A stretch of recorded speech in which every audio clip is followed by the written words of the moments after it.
Hello दोस्तों, स्वागत है आप सबका मेरे यूट्यूब चैनल रोहिणी क्लासेस में। तो आज हम क्लास 7th की एनसीईआरटी साइंस का जो है चैप्टर 8 का अगला पार्ट देखने वाले हैं। इसके पहले पार्ट में हमने जो है पवन, तूफान और चक्रवात के रेफरेंस में वायु दाब डालती है, इसके बारे में हमने जो है विभिन्न क्रियाकलापों के माध्यम से देखा था कि वायु जो है दाब डालती है। अगली चीज हमने देखी थी कि पवन का वेग बढ़ने पर वायु दाब घट जाता है, और इसमें भी हमने जो है विभिन्न क्रियाकलापों का अध्ययन किया था। अगला हमने ये देखा था कि गर्म किए जाने पर वायु का प्रसार होता है, और हमने जो है गुब्बारे और जो है क्वथन नली के माध्यम से इसका प्रयोग भी जो है समझने का प्रयास किया था। और आज हम बात करेंगे पवन धाराएं पृथ्वी के असमान रूप से गर्म होने के कारण उत्पन्न होती हैं। तो चलिए बिना किसी देरी के स्टार्ट करते हैं।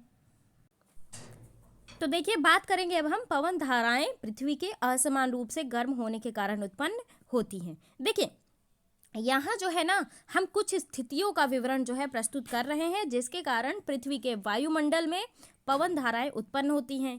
अब ये स्थितियाँ देखिए। पहला है भूमध्य रेखी और ध्रुवीय क्षेत्रों का असमान रूप से गर्म होना। थोड़ा सा मैं आपको थोड़ा सा इसको छोटा कर दूं। हाँ, तो आप सभी को पता है कि ये जो है भूमध्य रेखा है, ठीक है। क्या है ये बीच वाली लाइन? इसे जो है इक्वेटर यानी कि भूमध्य रेखा कहते हैं। ये है कर्क रेखा यानी कि ट्रॉपिक ऑफ कैंसर, और ये है मकर रेखा यानी कि ट्रॉपिक ऑफ कैप्रिकॉर्न। तो आपने भूगोल में पढ़ा भी होगा कि भूमध्य रेखा के आसपास के क्षेत्र में सूर्य की जो किरणें हैं वो लंबवत पड़ती हैं। क्या पड़ती हैं? लंबवत पड़ती हैं, और इसीलिए यहाँ पे क्या होगा? अधिकांश ऊष्मा उत्पन्न होगी, गर्माहट रहेगी, और इससे क्या होता है? इससे इन क्षेत्रों में पृथ्वी की सतह के निकट ना वायु जो होती है इसकी गर्म हो जाती है। आप देख भी पा रहे होंगे, वायु जो है इसकी गर्म हो जाती है। अब जाहिर सी बात है, वहाँ उष्मा उत्पन्न होगी तो वायु तो वहाँ की गर्म होगी, वहाँ से गुजरेगी तो गर्म वायु क्या करती है? गर्म वायु जो होती है ऊपर उठती है, और ठंडी वायु जो होती है भूमध्य रेखा के दोनों ओर स्थित, देखिए 0 से 30 डिग्री, ध्यान रखेंगे, 0 तो इक्वेटर का होता है और 30 डिग्री यहाँ कहीं लगभग होगा। तो 0 से 30 डिग्री अक्षांश की पट्टी के क्षेत्रों में ना भूमध्य क्षेत्र की ओर गतिशील हो जाती है। अब इस प्रकार जो है पवन धाराएं जो होती है ना, वो उत्तर से दक्षिण की ओर भूमध्य रेखा की ओर बहती है। आप देख पा रहे होंगे, उत्तर से दक्षिण की ओर जो है भूमध्य रेखा की ओर बह रही हैं। ध्रुवों पर क्या सिनेरियो होता है? ध्रुवों पर जो होता है, मैं इसको थोड़ा सा रब कर दूं। हाँ, ये रहा ध्रुव, ठीक है। ध्रुव, उत्तरी ध्रुव को देखिए आप। तो ध्रुवों पर क्या होता है? ध्रुवों पर जो है वायु जो होती है पृथ्वी के लगभग 60 डिग्री अक्षांश तक क्षेत्रों में वायु से अधिक ठंडी होती है, ठीक है। 60 डिग्री अक्षांश यहाँ का ही होगा, ये तो 90 डिग्री अक्षांश होता है पोल में, ठीक है। तो 60 डिग्री अक्षांश तक के क्षेत्रों में वायु अधिक ठंडी होती है, और इन क्षेत्रों में ना गर्म वायु जो है ऊपर उठती है, और जिसका स्थान लेने के लिए ध्रुवों से ठंडी वायु, ये देखिए गर्म वायु ऊपर उठ रही है, ऊपर तरफ जा रही है ना, एरो मार्क्स देखिए, थोड़ा सा मैं रब करके दिखाऊं। ये गर्म वायु ऊपर उठ रही है, और ठंडी वायु पोल से जो आ रही है वो नीचे तरफ जा रही है, ठीक है। तो ध्रुवों से ठंडी वायु उस ओर प्रवाहित होने लगती है इस प्रकार जो है वायु का प्रवाह ध्रुवों के अपेक्षाकृत अधिक गर्म क्षेत्रों की ओर होता रहता है। आपने चित्र के माध्यम से देख लिया, और इसी प्रकार ना हम ये समझ सकते हैं कि 30 डिग्री और 60 डिग्री अक्षांश के क्षेत्रों में असमान रूप से गर्म होने के कारण पवन का प्रवाह जो है ना, यहाँ पे 30 डिग्री है और यहाँ पे 60 डिग्री, तो 30 डिग्री से 60 डिग्री अक्षांश की ओर होगा। आपने ग्लोब में देखा भी कि पवन का प्रवाह का दिशा किधर से किधर था? उत्तर से दक्षिण दिशा में, ठीक है। और उत्तर से दक्षिण की ओर ना, या फिर कह लीजिए दक्षिण से उत्तर की ओर होती है। ये चीज ध्यान रखेंगे, एग्जाम में पूछा भी जाएगा कि पवन की प्रवाह की दिशा किस दिशा से किस दिशा की ओर होती है, तो उत्तर से दक्षिण या दक्षिण से उत्तर।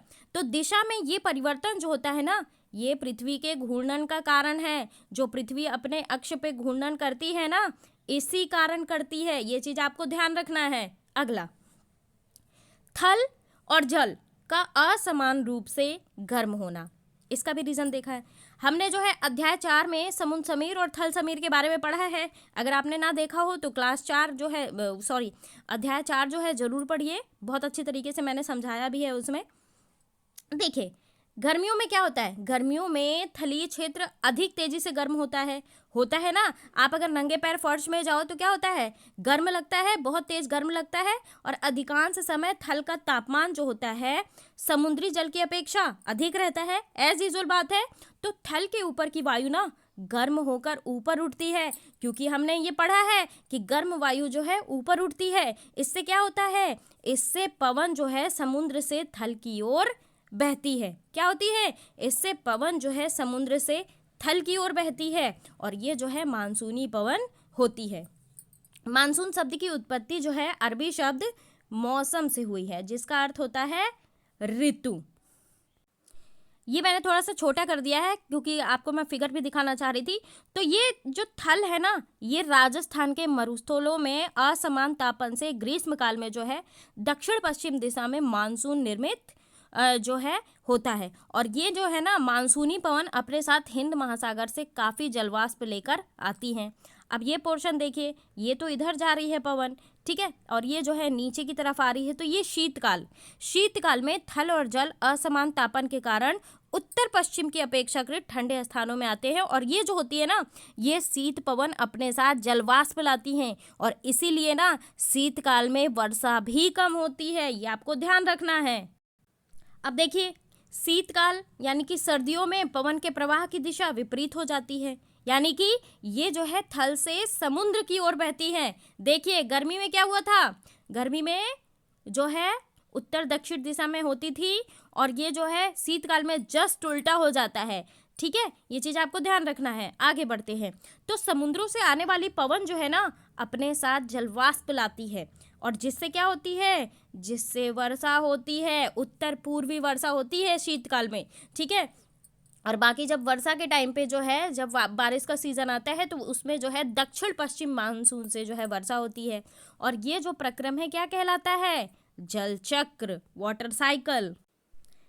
अब देखिए हमें क्या देखना है, अब हमें ये देखना है कि गर्म मानसून हवाएं जो होती हैं अपने साथ क्या लाती हैं, जलवाष्प लाती हैं, और जिससे जो है वर्षा होती है। इसका सीधा सीधा सा कॉन्सेप्ट है, गर्म मानसून हवाएं, जलवाष्प का जो है वेपोराइजेशन होगा तो बादल बनेगा, और बादल बनेगा तो वर्षा होगी।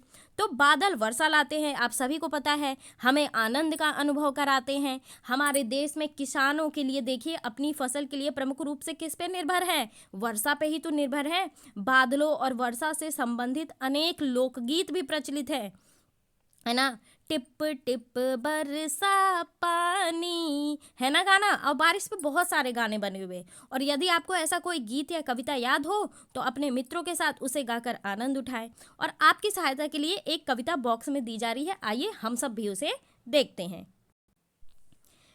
उमड़ घुमड़ कर आए बादल, आसमान में छाए बादल, मानसून में आते बादल, बूंदों को बरसाते बादल, बिजली को चमकाते बादल, खेतों को लहराते बादल, सागर से है बनते बादल, सागर में मिल जाते बादल। बहुत अच्छी ट्रिमेंडस कविता है, और इसमें बहुत सारी चीज़ें जो हैं छुपी हुई हैं, आप समझने का प्रयास करिए।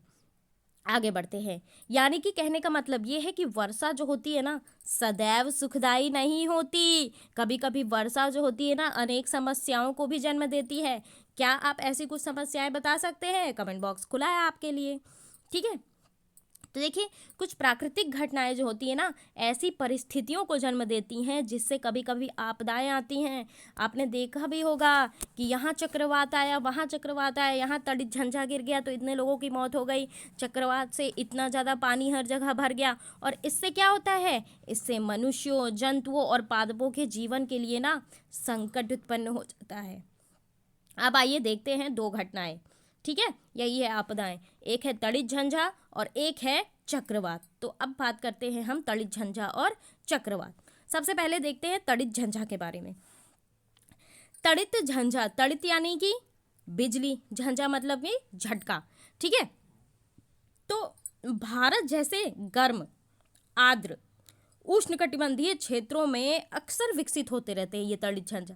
अब देखिए, जैसे कि टेम्परेचर में वृद्धि हुई, ताप में वृद्धि हुई, और अब ताप में वृद्धि होगी तो हवा जो है ऊपर की ओर उठेगी, जानते हैं ना, ऊपर की ओर उठती है गर्म होने पे, तो पवन जो है उस समय प्रबल हो जाती है, मजबूत हो जाती है, और पवन जो है ना वायु में पहले से विद्यमान जल की बूंदों को अपने साथ ऊपर की ओर ले जाती है।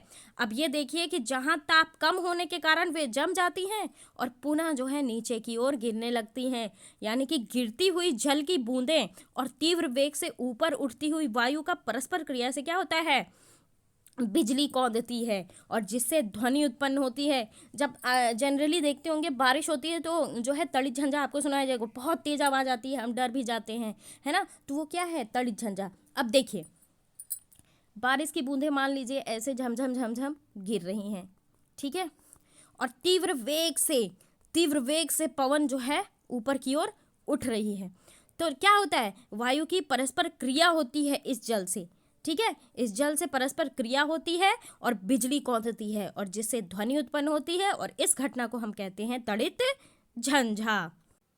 अब देखिए, यदि झंझा के साथ तड़ित यानी कि बिजली भी गिरे तो उसे तड़ित झंझावत कहते हैं। इसमें हमें सावधानियां क्या क्या बरतनी चाहिए ये भी देख लीजिए। जब भी तड़ित झंझा होता है ना, तो किसी ऐसे वृक्ष के नीचे आश्रय ना ले जो अलग थलग हो। यदि आप वन में हैं तो किसी छोटे वृक्ष के नीचे आश्रय ले, ठीक है, खुली जमीन पे ना लेटे। अगली चीज, धातु की डंडी वाले छाते का प्रयोग बिल्कुल भी ना करें। डंडी धातु से बनी होती है और धातु में करंट आ सकता है, और इसलिए जो है छाते का उपयोग बिल्कुल भी ना करें। अगला है, खिड़की के निकट ना बैठें। खुले गैरेज, भंडारण, शेड, धात्विक चादरों की छत वाले शेड में आश्रय लेने के लिए उपयुक्त स्थान नहीं होते, क्योंकि धातु जो है विद्युत के सुचालक होती है, और किसी भी धातु के जो है अगर टच में रहेंगे आप तो आपको करंट लग सकता है, ठीक है। कार अथवा बस आश्रय लेने के लिए सुरक्षित स्थान है, और यदि आप जल में हैं तो बाहर निकलकर किसी इमारत में चले जाएं, ठीक है। आप तड़ित झंझावत के बारे में उच्च कक्षाओं में विस्तार से पढ़ेंगे, अभी आपको सिर्फ इतना समझने की जरूरत है, ठीक है। अब आप ये देखिए कि तड़ित झंझा जो है ना कैसे चक्रवात बन जाता है, इसको आप अब समझने का प्रयास करिए। आप जानते हैं कि जल को जो है द्रव से वाष्प की अवस्था में परिवर्तित करने के लिए ऊष्मा की आवश्यकता होती है। जल को अगर जो है हमें जो है गर्म करना है और गर्म से जो है वाष्प निकले तो क्या होती है, ऊष्मा की जरूरत होती है। हम अगर पानी उबालते हैं तो गैस में रख के उबालते हैं, है ना, तो ऊष्मा की आवश्यकता हुई, तो क्या वाष्प के द्रव में संघनित होने पर वह ऊष्मा वापस मिल जाती है? इसके समर्थन में क्या आप कोई अनुभव बता सकते हैं? देखिए, बादल के बनने से पहले जल जो है वायुमंडल में ऊष्मा लेकर वाष्प में परिवर्तित होता है ना, होता है क्या ना। हम जो है जल जो है डालते हैं पेड़ों में, और पेड़ों में जो है जब सनलाइट पड़ती है तो वाष्पोत्सर्जन की प्रक्रिया होती है, तो सूर्य क्या देता है, सूर्य ऊष्मा प्रदान करता है, ठीक है। तो जब जलवाष्प वर्षा की बूंदों के रूप में पुनः द्रव के रूप में परिवर्तित होती है ना, यानी कि बारिश के रूप में, तो यह जो है ऊष्मा वायुमंडल में निर्मुक्त हो जाती है, और निर्मुक्त होने वाली यानी कि बाहर निकलने वाली ऊष्मा से जो है आसपास की वायु क्या हो जाती है, गर्म हो जाती है। और इस प्रकार ना गर्म वायु जो है कहाँ जाती है, मैंने बताया आपको कि गर्म वायु जो है ऊपर की ओर उठती है, ठीक है, और जिससे क्या होता है, वायुदाब कम हो जाता है। अब इसके परिणाम स्वरूप क्या होता है, तड़ित झंझा के केंद्र की ओर ना उच्च वेग की अधिक वायु गति करने लगती है, और इस चक्र की पुनरावृत्ति अनेक बार होती रहती है, यानी कि घटनाओं की इस श्रृंखला का ना अंत जो होता है बहुत ही निम्न दाब के एक ऐसे तंत्र के जो है तो इसके निर्माण के साथ होता है, और जिसके चारों ओर ना उच्च वेग की वायु की जो है अनेक परतें कुंडली के रूप में घूमती रहती हैं। और मौसम की ये जो स्थिति होती है इसे ही कहते हैं चक्रवात। तो वायु वेग और वायु दिशा चक्रवात के तापमान और आर्द्रता में वृद्धि करने वाले कुछ कारक जो हैं। अब ये देखिए, आप फिगर के माध्यम से समझने का प्रयास करिए। देखिए, किसी चक्रवात का केंद्र एक शांत क्षेत्र होता है। क्या होता है, शांत क्षेत्र होता है और इसे झंझा का नेत्र कहते हैं। कोई विशाल चक्रवात वायुमंडल में वायु तेजी से घूर्णन करता जो है पिंड होता है। देखिए, तेजी से घूर्णन करता पिंड होता है और जो कि क्या आता है, पृथ्वी तल से 10 से 15 किलोमीटर जो है, देखिए 10 से 15 किलोमीटर ऊंचाई पर स्थित होता है। तो चक्रवात का नेत्र का व्यास जो है 10 से 30 किलोमीटर तक होता है और ये जो है ना बादलों से मुक्त क्षेत्र होता है और इसमें जो है पवन का वेग क्या होता है, न्यून होता है, यानी कि कम होता है। और जो है ना इस शांत और स्पष्ट नेत्र जो है इर्द गिर्द 150 किलोमीटर आमाप का जो है। तो ये देखिए यहाँ पे ऊपर उठती हुई वायु दिख रही होगी, ऊपर उठ रही है और जो है इसमें बहिर्प्रवाह हो रहा है और चक्रवात के गति करने की दिशा देखिए, ठीक है, इधर धारा भी प्रवाह हो रही है। तो ये झंझा का क्रमिक रूप से बढ़ते हुए, ये तरित झंझा जो है बढ़ता हुआ क्रम इसका देखिए और इसका जो है घटते हुए क्रम है ना। तो ये चीज़ है। तो जो है इस क्षेत्र में ना उच्च वेग की पवन जो होती है 150 से 250 किलोमीटर पर आवर जो है सघन वर्षा वाले घने बादल होते हैं, ठीक है। यानी कि इस क्षेत्र से परे ना पवन वेग क्रमशः कम होता जाता है, ठीक है, और चक्रवातों की उत्पत्ति का प्रक्रम जो है ना अत्यधिक जटिल होता है और इस प्रतिरूप द्वारा दर्शाने का प्रयास किया गया है। ये देखिए, ये चक्रवात के नेत्र का प्रतिबिंब है। देखिए किस प्रकार तड़ित झंझा और चक्रवात जो है मिक्सचर हो रहे हैं, ठीक है।